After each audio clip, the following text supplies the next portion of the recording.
नमस्कार मित्रांनो, नर्सिंग एक ईश्वर सेवा. मी आरोग्यदूत या चॅनलमध्ये मी अक्षय तुम्हा सर्वांचं मनापासून स्वागत करते. तर एका एक्झाममध्ये विचारलं गेलेलं हेल्थ प्रमोशन जो क्वेश्चन पेपर आहे त्याच्यामध्ये सायंटिफिक रिझन विचारले गेले होते. तर त्याच्याशी रिलेटेड आपण काही क्वेश्चन बघणार आहोत. तर पहिला प्रश्न आहे, प्राथमिक आरोग्य केंद्रात ANM फर्स्ट इयरचा. जर तुम्ही माझ्या चॅनलवर आता नवीन आले असाल, चॅनलला सबस्क्राईब करायचं, व्हिडिओला लाईक करायचं आणि शेअर करायला विसरायचं नाही आहे. त्यासोबत मी जे व्हिडिओज काढले त्याच्यापेक्षा जर तुमच्याकडे चांगल्या नोट्स असतील, तुमच्या नर्सिंग ट्युटरच्या नोट्स असतील, तर त्या पहिले फॉलो करणं कंपल्सरी गरजेचं आहे. आणि ह्याच्या आधारे तुम्ही करू शकता. मी हे पुस्तकांवर नर्सिंग रिलेटेड आधारित नोट्स काढलेले आहेत, तरीसुद्धा तुम्ही तुमच्या ट्युटरच्या नोट्स किंवा तुमच्याकडे ऑलरेडी असलेलं नोट्स, तुमच्याकडे असलेलं नॉलेज त्याला फॉलो करणं गरजेचं आहे. ठीक आहे. तर आपण पहिलं बघूया, प्राथमिक आरोग्य केंद्र जैविक कचऱ्याचे योग्य व्यवस्थापन आवश्यक आहे. का आहे व्यवस्थापन आवश्यक?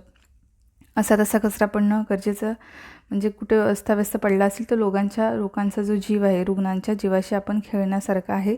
तर आपण त्याच्यासाठी त्याचं व्यवस्थापन करणं गरजेचं आहे. तर कारण तुम्हाला लिहायचं आहे आणि त्याच्यापुढे उत्तराला सुरुवात करता. या कचऱ्यात संसर्गक्षम जंतू असतात, सोबत हानिकारक औषधे असतात. हा कचरा जनुकांवर परिणाम करणारा असतो प्राथमिक आरोग्य केंद्रातला.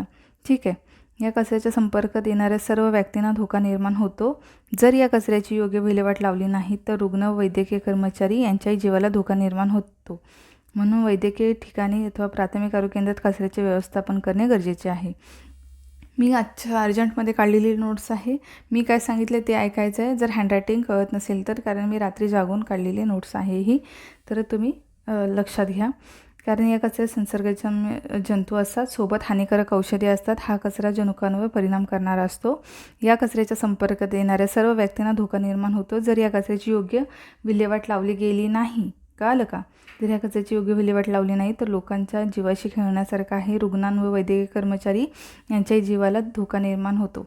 त्यामुळे या ठिकाणी आपण कचऱ्याचं व्यवस्थापन करणं गरजेचं आहे प्राथमिक आरोग्य केंद्रात. प्राथमिक आरोग्य केंद्रात असून म्हणजे फक्त नाही तर बाकीच्या हॉस्पिटलमध्ये सुद्धा जैव कचऱ्याचं व्यवस्थापन करायला पाहिजे. ठीक आहे. वायू प्रदूषण रोखण्यासाठी झाडे लावणे गरजेचे आहे. हा दुसरा प्रश्न आहे विचारला गेले. तर कारण बऱ्याच प्रमाणात प्रदूषके वातावरणात आहेत. त्यामध्ये झाडेही कार्बन डायऑक्साईड शोषून घेऊन ऑक्सिजन बाहेर सोडतात. यामुळे थोडंसं हवेतील प्रदूषण नियंत्रित राहू शकते.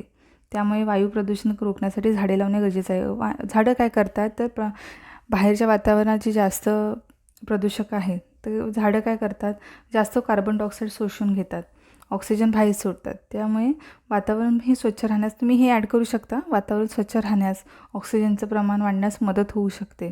हे काय प्रदूषणाचं प्रमाण होऊन, तर तुम्ही तसं लिहू शकता.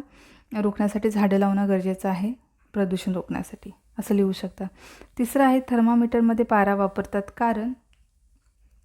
कारण पारा हा उष्णतेचा शीघ्रवाहक आहे. पारा काय आहे, का वापरतात? तर पारा हा उष्णतेचा शीघ्रवाहक आहे. कुठेही उष्णता दिली असता सर्व ठिकाणी समप्रमाणात प्रसरण पावतो पारा हा चकचकीत असल्यामुळे लगेच दिसतो.